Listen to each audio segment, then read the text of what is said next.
RaceRoom Racing Experience, or R3E, is probably the sim racing title that is talked about the least, especially compared to the likes of iRacing or R-Factor or Assetto Corsa or even things like Le Mans Ultimate or Project Motor Racing.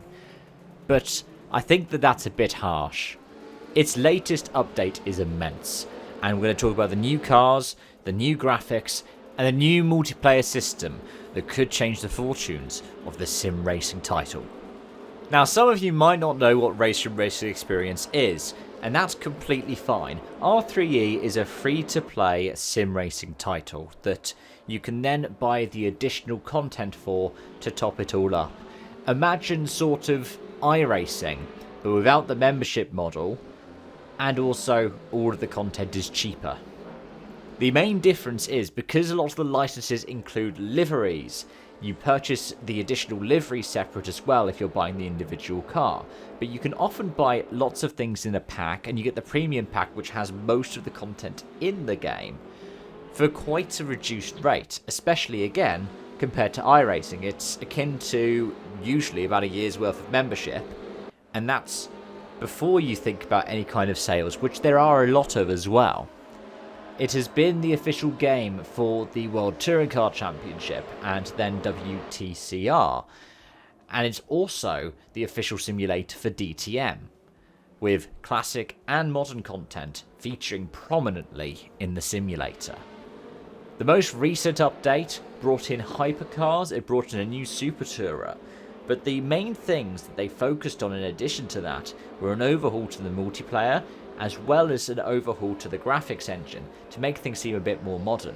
This sim came out in 2013, around the same time as R-Factor 2, and that means that it predates the full release of the original Assetto Corsa. And yeah, let's talk about this new stuff, shall we? Starting off, I want to talk about the Renault Laguna. I want to talk about the new Supertourer that we've got, because as a kid who played the Toka BTCC game, it brings back so many memories. You can drive the livery from the 1997 season. You can drive the liveries from the 98 and 99 seasons as well. You can drive the works liveries from Williams, but you can also drive all of the privateer ones. Because remember, Supertourers were a thing that were often developed by F1 teams. So the Renault Laguna was developed by Renault's premier F1 partner at the time, Williams. It's a bit like you had a similar thing with ProDrive from the WRC, who did the Subarus, linked up with Ford to make the Ford Mondeos. It was impressive the budgets that went into Supertourers at the time, and to have the Renault Laguna there is amazing. For me, we just really need the Mondeo now. The Peugeot would also be fun to have. I just want to have all of these Supertourers as licensed content in sim racing, because it's wonderful to see. There have been so many brilliant mods over the years that bring the Supertourers through to, say, Assetto Corsa or R-Factor, but it's amazing to have this licensed content as well. It looks wonderful, it feels fun, and yeah, you get lots of online races as well, because given that it's one that is officially licensed, lots of people will pick it up. Perhaps for more people, the addition of hypercars is going to be a big deal, and I completely get why that would be the case, because it is the premier sports car racing category. The addition of hypercar comes with 3 cars from the LMDH pack, that being the Porsche 963, you also have the Lamborghini SC63, and you have the BMW V8 Hybrid.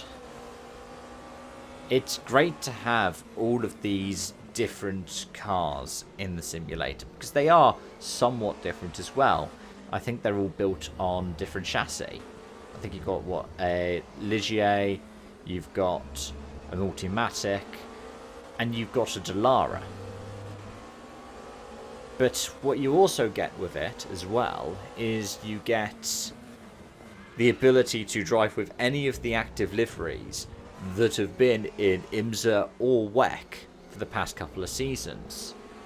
Now with the Lamborghini, they've also added in some fictional ones so that you could pad out the field, and one of the things I really liked was Hodge from Jimmy Broadbent's community features one of the AI drivers for the Lambo. But what you've got is you've got a really nice group of cars that you can just fill out a grid with. It would be nice to have more hypercars in there, and they probably will add them at some point. But at the same time, hypercars for me are going the way of GT3s in most other sims, in that you have to have them. They all behave slightly differently across sims, and different people will claim which one is the best. Now, for me, I don't know if it's the way I've got my FFB set up, because my FFB is quite light in RaceRoom compared to, say, iRacing or LMU. But the hypercars just didn't feel quite right for me. I think it's amazing they got virtual energy simulated in there. iRacing still doesn't have virtual energy, and I don't believe they're looking at implementing it anytime soon either. But having virtual energy, which is the essentially stint timer, which is independent of the fuel, creates this situation where you then end up with different refueling based off of the virtual energy instead of being based off of just pure fuel. However, I did get slightly sidetracked there. When I was talking about the handling, yeah, there were weird bits where it might be because the setup preset was quite safe, the TC just cut in and stalled me out. And some bits where I just had random bits of understeer and then oversteer, such as going onto the bank in Indianapolis. Now, part of that is the handling model within RaceRoom. Part of the reason why I tend to go for the touring cars is because they're amazing at touring cars. And whilst the GT3s are definitely functional, I tend to prefer things like the touring cars because they tend to feel a bit more like they would in other sims, whereas the GT3s feel different. But I'm not convinced in the most realistic of ways. But speaking of realism, let's talk graphics. I love the new graphics. I mean, the old graphics weren't too much of an issue for me, and this is one of the weird things when it comes to talk about sim races, that graphics don't usually end up being the big deciding factor. They can play a major role, but if you look at some of the things that I've done on this channel before, like talk about Grand Prix Legends or GTR2, the people who love those games, who are hardcore sim racers, don't care so much about the graphics engine. I mean, heck, look at iRacing. Look across at Sim Rally. Richard Burns Rally stood the test of time, and that's something that's very graphically limited. People prefer Dirt Rally 2's implementation of the Ego engine over WRC's Unreal Engine. But one of the things that I love so much about RaceRoom, and it has been consistent throughout, is how efficient it is. In iRacing, if I have 50 cars on a track, it's going to stall out and cut frames out on race start. That's because of typically CPU intensity. So for instance, I will see that happening despite the fact that I've got a 4080 graphics card. If I do the same thing in RaceRoom, it looks better, and I can still keep the 100 frames per second with my primary monitors on. I know I release these videos in 60 FPS and I record in 60, but for my own eyes, I can have it in 100 FPS. And that's one of the things I love about RaceRoom, is it can be so much more resource efficient, especially in things like AI races. The adaptive AI is fun as well, and I don't want to get too sidetracked about that because I can always talk about that in another video. But the graphics has just made a good product even better. It's stable, it is reactive. The only thing that I noticed is if I ever go off the track, it still chucks the dirt through the car, because it's almost like the surfaces are permeable to dust and grass. But regardless, it is quite possibly now the best looking sim racing title out there. I think Project Motor Racing wants to give it a run for its money when it releases, but until then, it's just gorgeous. And with that, the multiplayer functionality and the changes to it are very pretty as well. I have a feeling they're looking at a proper UI overhaul, and they're doing something a bit similar to iRacing, Because if you were on iRacing any time in the past 3 years, you would have remembered that the member site was up for a long time. And it was more or less the original member site from back in 2008. Lots of the RaceRoom UI is still very 2013 coded, especially things like the storefront. But the new UI for multiplayer, it looks very sleek. It looks very 2020s. And the model it's based around where you can just go into daily races and should split off when you hit the maximums for the split. You can have sprint races and feature races. You can register more than half an hour in advance, which is something that iRacing still can't manage. Then you've also got the special events. You've got the weekly events. It's all really nice, and it's the kind of things you could do in R Factor 2, but R Factor 2 is a bit more functional in the way that it doesn't do all the bells and whistles, it just does what it does. It's not always the most stable, but it works. And it feels like it's doing the RF2 thing, but better, and without its customers having to pay a membership to access the better ends of the services. That's what I love about R3E, is it does things like that. But of course, if you prefer to have the old style, just go to the community servers, they're still the same. Then when you back out, it puts you into the storefront. There's some bits of the back end that just route you into a random place. You've got to click the back to game button to get back where you want to.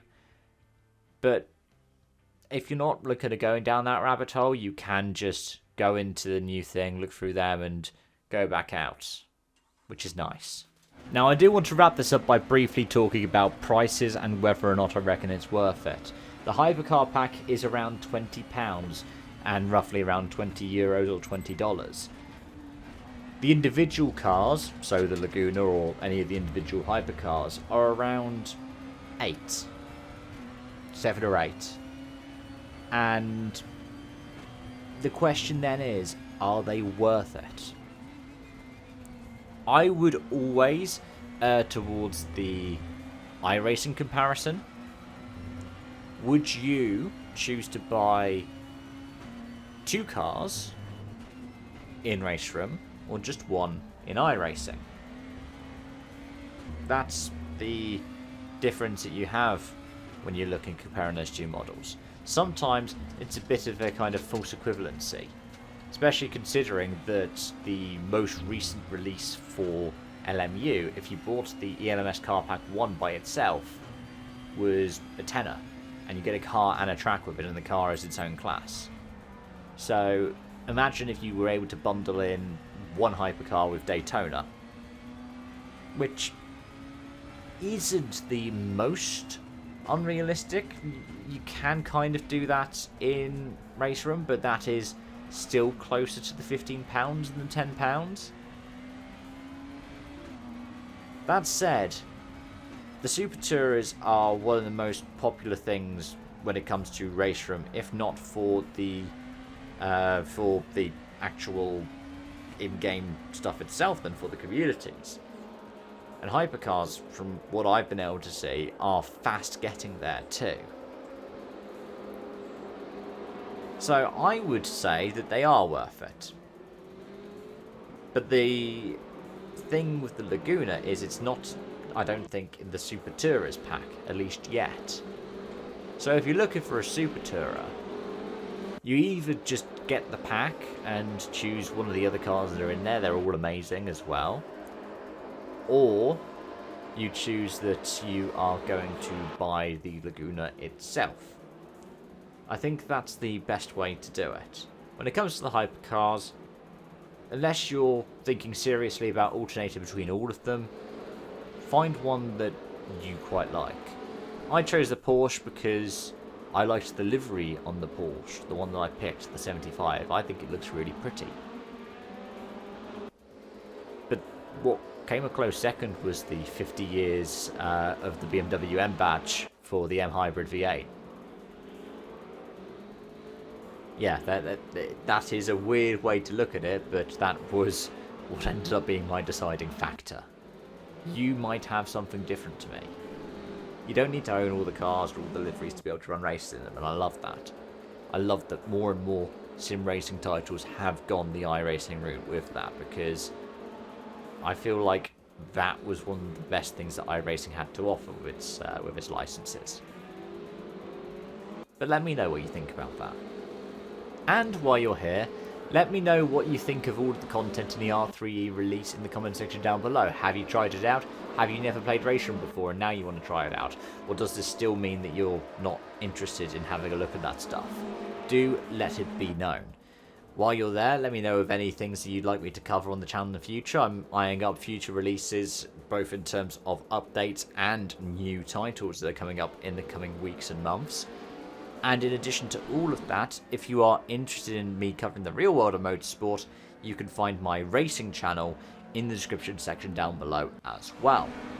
On that note, folks, thank you so much as always for watching and joining. And until next time, it's bye-bye for now.